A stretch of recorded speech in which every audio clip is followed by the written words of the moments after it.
nama saya Krisya Rifanya Pratistita. Pada kesempatan kali ini, saya akan mempresentasikan tugas untuk KLP individu untuk entrepreneurial project, yaitu Lean Canvas Model pada operasional SPPG atau Satuan Pemenuhan Pelayanan Gizi, atau mungkin yang orang-orang kenal dengan MBG, makan bergizi gratis. Nah, jadi tujuan utama atau tujuan dari adanya presentasi ini adalah untuk memahami bagaimana sih model bisnis serta mengidentifikasikan permasalahan dan solusi yang dapat meningkatkan efisiensi dari operasional MBG ini. Next, kita masuk ke latar belakang. Nah, jadi latar belakangnya ini karena dalam operasional dapur yang produksinya dalam skala besar ya, biasanya ini sekitar 3.000 hingga 4.000 produksi untuk penerima manfaatnya seperti SPPG ini, maka terdapat pasti beberapa tantangan, terutama dalam bagaimana kita menjaga konsistensi dari kualitas makanan, kemudian efisiensi agar produksinya ini bisa berjalan lancar dan sampai tepat waktu, karena kita juga dikejar oleh adanya siklus atau jam yang baik untuk konsumsi, yaitu 4 hingga 6 jam setelah makanan diproduksi atau masuk ke dalam tray. Kemudian bagaimana pengendalian dari biaya operasionalnya. Nah, dari beberapa literatur dalam bidang food service management ini, efisiensi proses memang sangat berpengaruh, terutama untuk kualitas layanan dan bagaimana kepuasan dari konsumen atau yang kami sebut biasanya sebagai penerima manfaat. Oleh karena itu, kita menggunakan pendekatan dari Lean Canvas untuk memetakan model bisnis secara lebih sederhana namun terfokus. Nah, kita masuk ke problem atau dari masalah utamanya. Yang pasti yang pertama adalah ini yang kita alami ya di SPPG saya sendiri, yaitu adalah ketidakkonsistenan standar resep antar tenaga produksi. Jadi tentunya di dalam ini ya, nggak cuma di SPPG kami, mungkin SPPG lain atau FNB lain akan mengalami hal ini, yaitu setiap orang memiliki pengetahuan terhadap resep atau produksi makanan yang berbeda-beda. Nah, yang kami alami adalah banyaknya perbedaan juga antara chef satu dengan chef yang lainnya, dan tidak adanya diskusi atau kesepakatan untuk menggunakan standar resep yang seperti apa. Kemudian yang kedua adalah inefisiensi alur kerja dapur. Jadi masih ada beberapa yang jadinya overtime untuk waktu bekerja dan juga waktu produksinya. Kemudian yang ketiga adalah adanya potensi pemborosan bahan baku akibat perencanaan yang memang belum maksimal. Jadi masih sering kami alami adalah kelebihan barang baku yang jumlahnya juga tidak sedikit ya, dan itu bisa menekan pada cost bahan makanan kami.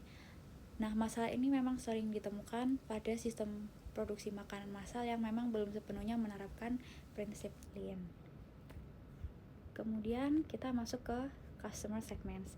Jadi target dari pemberian MBG ini yaitu adalah sekolah yang menerima program makanan. Ini termasuk bukan hanya siswa, namun sekarang adalah tenaga pendidik, baik itu staff TU ataupun security, dan juga tenaga pendidiknya langsung seperti guru itu juga akan menerima MBG.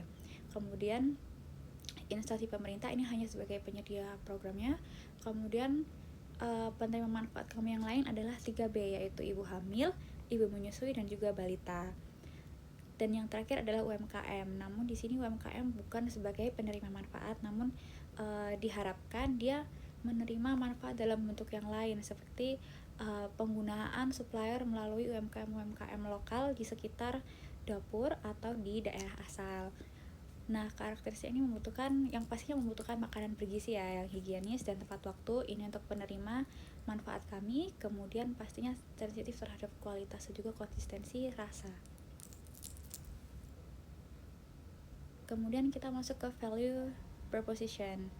Nah, penyediaan makan bergizi yang konsisten, higienis, dan efisiensi dengan sistem produksi yang terstandarisasi ini menekankan value pada yang satu adalah kualitasnya harus terjaga. Jadi kualitas bahan makanan ini memang harus dalam kondisi yang bagus, yang fresh, yang sesuai dengan standar yang ditetapkan di SPPG kami. Kemudian bagaimana proses efisiensi waktu agar yang pasti satu adalah tidak banyaknya overtime kepada para relawan atau karyawannya, dan juga bagaimana agar makanan ini masih aman dikonsumsi oleh penerima manfaat kami. Kemudian yang ketiga adalah standarnya masih terjaga pastinya ya. Oke, kemudian kita masuk ke solution.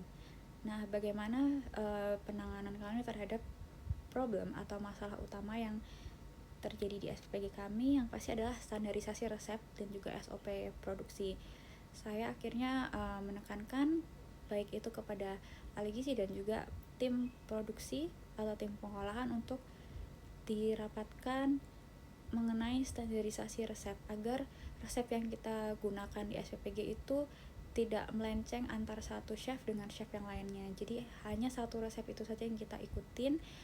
Mau itu chef lain berkata di daerah asalnya tidak menggunakan ini, yang penting yang pastinya adalah kita harus menggunakan standar resep yang sudah disepakati bersama oleh SPPG.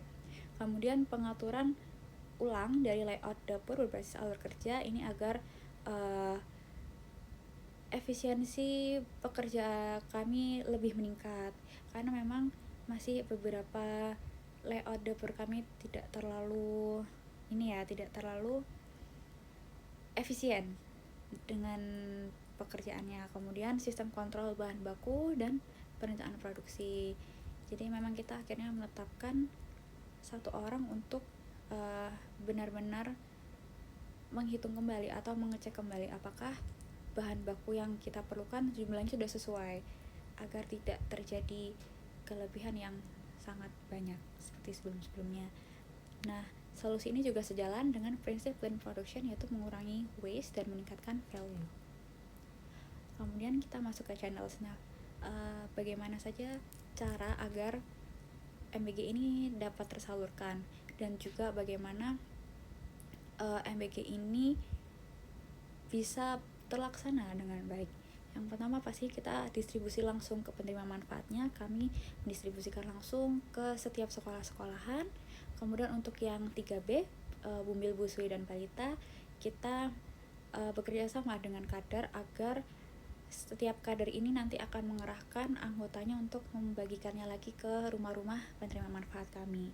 Kemudian koordinasi melalui pihak instansi, kami membuat grup bersama dengan PIC baik itu PIC sekolah dan juga PIC kader posyandu, agar gampang untuk berkoordinasi di lapangan ketika pelaksanaan MBG ini. Kemudian monitoring melalui laporan operasional, yang pastinya mereka juga harus membuat laporan untuk operasional MBG. Kemudian sosial media SPPG, ini kita menyediakan Instagram, WhatsApp, dan juga TikTok agar bukan hanya PIC yang dapat berkoordinasi secara langsung kepada kami, namun juga penerima manfaatnya secara langsung.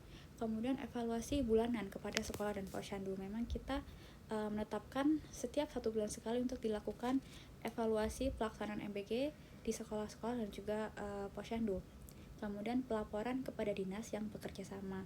Biasanya memang terkait dengan seperti dinas pendidikan, itu ada evaluasi tentang pelaksanaan MBG di setiap sekolahan. Kemudian kita masuk ke revenue streams-nya. Sumber pendapatannya ini pastinya ya dari pendanaan pemerintah atau program yang saat ini ditangani langsung oleh Lembaga Badan Gizi Nasional. Jadi untuk sumber pendapatan kami semuanya langsung dari BGN menggunakan virtual account yang dapat diakses oleh kepala SPPG dan juga oleh mitra atau yayasan. Kemudian pendekatannya berdasarkan jumlah porsi, efisiensi biaya untuk meningkatkan margin. Kemudian masuk ke cost structure. Komponen biayanya pasti ada bahan baku makanan, kemudian tenaga kerja dapur, distribusi atau logistik, kemudian peralatan dan operasional dapur, kemudian insentif untuk guru, untuk kader, kemudian insentif sewa kepada mitra, dan juga insentif sewa dari mobil operasional. Nah, biaya bahan baku ini memang merupakan komponen yang terbesar dalam operasional dapur. Ini mencakup pagu yang kita terima itu adalah 15.000 untuk porsi besar dan juga 13.000 untuk yang porsi kecil. Nah, 10.000 sendiri ini sudah untuk bahan baku makanan, kemudian yang 3.000-nya untuk operasional, dan yang 2.000 adalah untuk biaya sewa kepada mitra. Sementara yang porsi kecil di biaya 8.000 untuk bahan baku makanannya. Untuk operasional dan juga sewanya sama dengan porsi besar, yaitu 3.000 operasional dan 2.000 untuk biaya sewa kepada mitra.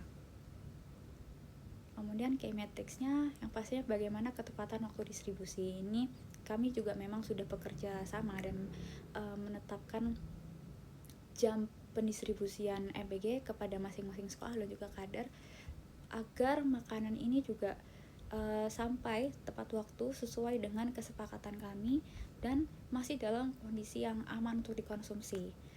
Kemudian kualitas bahan makanan, bagaimana kami menjaga agar kualitas dari bahan-bahan makanan yang kami gunakan sesuai dengan standar, kemudian masih fresh dan aman masih untuk dikonsumsi oleh penerima manfaat kami. Kemudian food cost percentage dan waste makanan dan juga bahan makanan agar tidak terlalu banyak sisa makanan yang terbuang. Kemudian unfair advantage-nya, keunggulannya pasti SOP-nya sudah terstandarisasi. Setiap SPPG memiliki SOP-nya masing-masing. Kemudian tim ahli gizi untuk perencanaan menunya. Sistem operasi juga sudah berjalan. Hal ini memang sulit ditiru karena melibatkan pengalaman operasional dan sistem yang sudah terbentuk.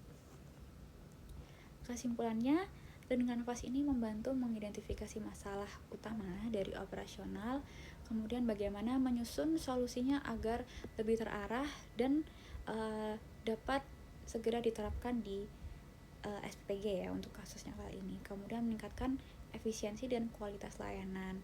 Jadi pendekatan ini memang relevan untuk meningkatkan performa dapur untuk produksi dalam skala besar. Kalau di dapur kami sekitar 3.000 porsi. Kemudian ini untuk daftar pustaka yang saya gunakan. Baik, sekian presentasi untuk tugas ALP individu saya. Mohon maaf apabila terdapat salah kata. Terima kasih.